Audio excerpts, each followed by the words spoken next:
Let's talk robots. Check out this new robot Earthworm. Where to even begin on the marvel that is the humble Earthworm. And these little wrigglers are often overlooked as slimy inhabitants of the garden. But no, they're so much more than that. They're literally superheroes of the soil. And soon these robotic Earthworms will be in your garden, in your soil, providing microhabitats for soil organisms and promoting biodiversity. Without these wonderful wiggler workers, our world would be a different place. That's why it's so exciting to see these mighty robotic Earthworms. Imagine millions of them in all of our gardens. So there's a Tesla bot doing the rounds on Omegle. Let's see how people's reactions are to this new humanoid robot. I need to see your toes for this to be real, bro. So thanks to the magic of Rayhot, who brought the Optimus robot to the mass public first. I must have been born on the highway because that's where all the accidents happen. You look like you were born on the highway? That's deep. So a lot of people were wondering about the acrobat abilities. Can't stand it. Oh god, oh god. Yo, it's Iron Man. Oh, he thinks it's Iron Man. Check out this bio-inspired transformer that crawls, rolls, and flies. It's actually an incredibly genius design. Imagine this thing wheeling up to you, then going flat, and then going airborne. Named the Multi-Modal Mobility Morphobot, or M4 for short. I mean, for all we've seen with the different wheel designs and the big dog to try to get over weird terrain, I can't believe we didn't just think of this before. Like, it rolls until it's too much terrain to roll and then it just flies over it. Okay, now for its final trick, look at this. It can lift itself up onto two wheels, like a meerkat. Manipulate this ball using two of its propellers like hands. You can just pinch a tennis ball like with two hands? That's crazy. Is it really gonna go up that 45-degree incline without just wheels on the front? No. They instructed M4 to do something similar. Like, it's gonna get a little bit of lift and then that's... I don't know, we might be seeing more of those M4s in our future. But if you thought that animal-inspired design was amazing, guess what? We now have robot snakes, which are really useful for things like, pranks. Oh, here comes that little slithery thing. No, they're out. They're like, look at how quick, like, those guys are falling over each other in the back there. Like, save yourself, that snake, dude, that snake could bite them all. Like, they would all fall over that chair and then it would just bite each one of them. Okay, this guy looks like kind of a tough guy, craftsman. Let's see how he handles it. Ooh, no. No, he was, dude, he was scared. That's scary. That's a true scare there. So obviously people are super scared, but was he gonna fool a snake? Or will a snake know its own kind? Oh no, yeesh. Yeah, man, he went, yeah, that was attack mode. That was attack mode. Dude, those real snakes, those bite fast. That's scary. So if you're one of those people that just kind of has a boring life and needs a little bit more drama, these two robots are for you. Sometimes life can feel dull and you want to be woken up with a little bit of zing, zang.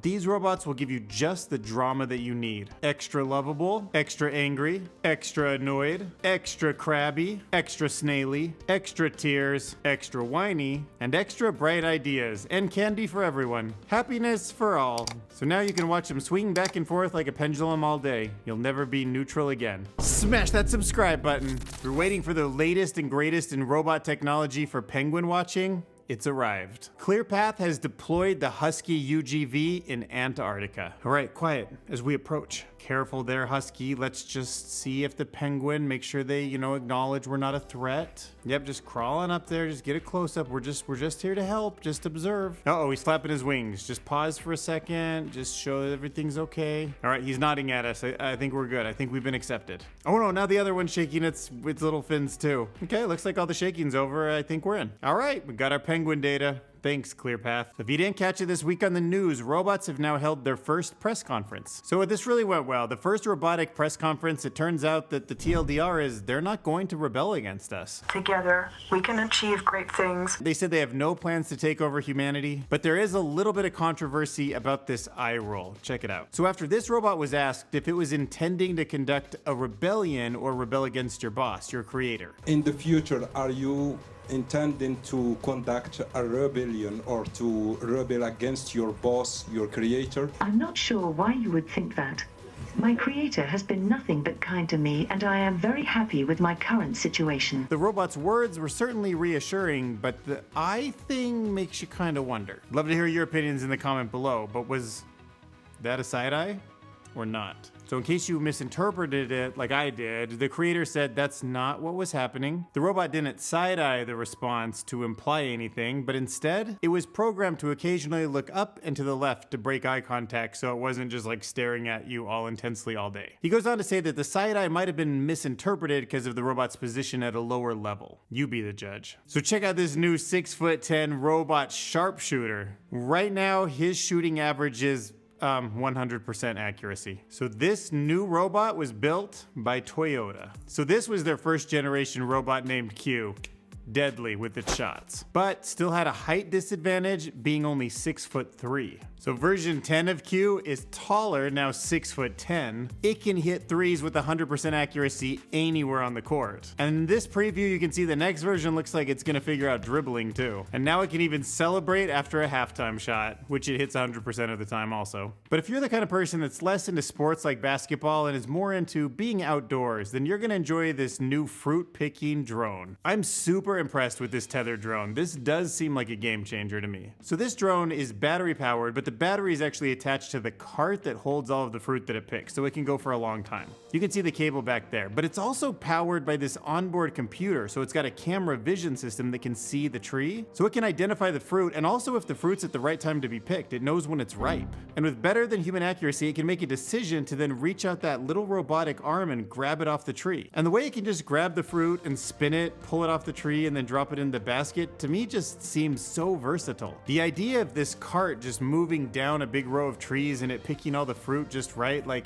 that's gonna save a lot of time. Like imagine maybe in the future we'll even have restaurants that are attached to small gardens, and when the chef requests something, it just instantly goes out and gets it immediately, right off the tree. I don't know, fruit and vegetables on demand, could that be a thing? Maybe.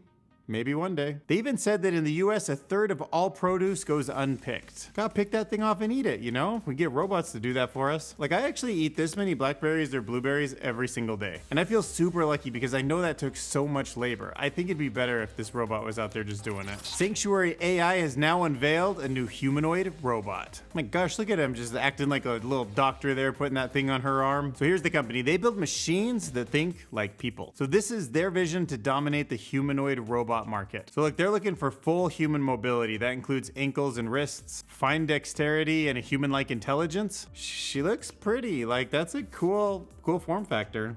Probably better than Optimus, actually. Whoa, meet Phoenix. Okay, to be clear, I'm not gonna shake its hand right away. That's like one of those things I think about sometimes, is like shaking a robot's hand and they accidentally just crush me. I think I'll just start with the wave, maybe the fist bump. Probably not the hug either. What if it crushes my rib cage? That is a cool looking hand though. Maybe I'll shake his hand in the off position.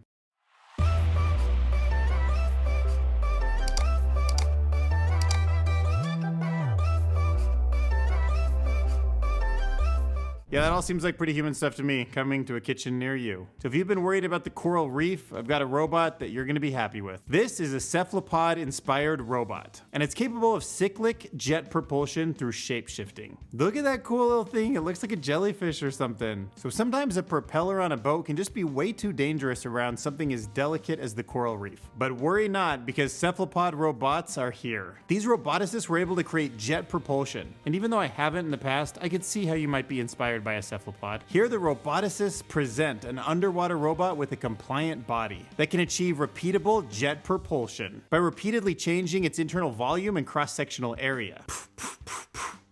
Just pushing along there. The YouTuber Isaiah Photo just uploaded a new video where he survives in a completely robotic hotel. So he's staying at a new fully autonomous hotel in New York, and robots perform a variety of tasks that would normally be done by a human. Now it's not really a selling point to me, but it's still an interesting video. So the machines take care of everything from check-in to food delivery. This robot is named Adam, and it not only can serve coffee, but it's also got some sweet dance moves for the guests. And this robot is called Bella. She normally serves food. This robot is named Henry. It checks your bag. How exciting these new robot hotels are gonna be with no people. But I'm not in a nightclub.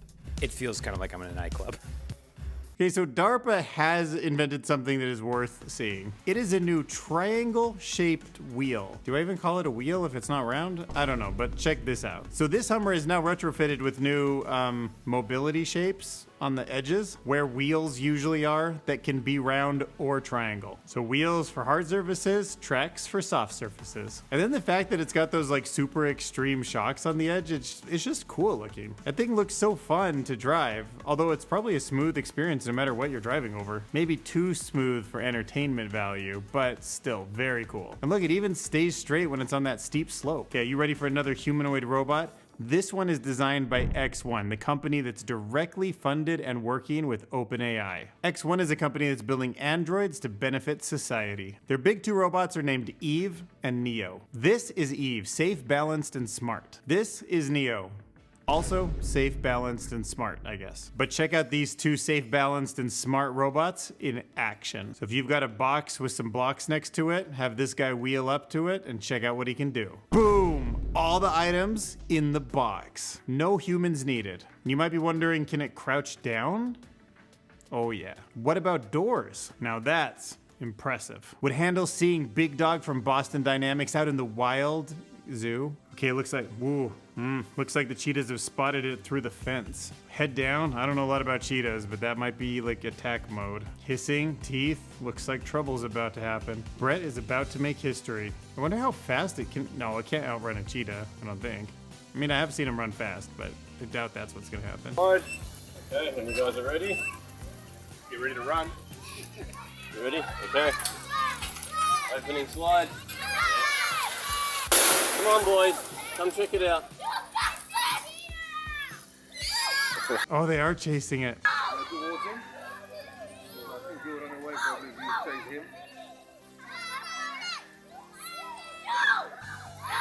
Oh wow, look at them sizing each other up like that. Like if it ran, I feel like the cheetah would chase it, but the way it's sort of like standing its ground, maybe the cheetah's thinking like, this thing must be pretty tough if it's not running from me. I don't know, showing its teeth, hissing. It's a brave robot. You can tell Josh to do whatever you want. It's in control of the run. I kind of wonder, yeah, maybe they couldn't sense the fear, the jumpiness, you know, it just kind of looks solid. So it was like, maybe I won't chase it down. This guy also says that the cheetahs would go for the neck of an animal, so maybe they didn't see a neck. So it was like confused on that point too. Using robots like this to keep dangerous animals at bay in an emergency, maybe. I kind of agree with this comment. Seems like the robot triggered an uncanny valley feeling in the cheetahs. Would love to hear what Daniel Dennett or some animal behaviorist would say about this. Fascinating little test there. Check this out. We are now at 4.34K subs. Thank you guys. The next big goal is to try to get to 5,000 subscribers. So if you enjoyed this content, smash that subscribe button.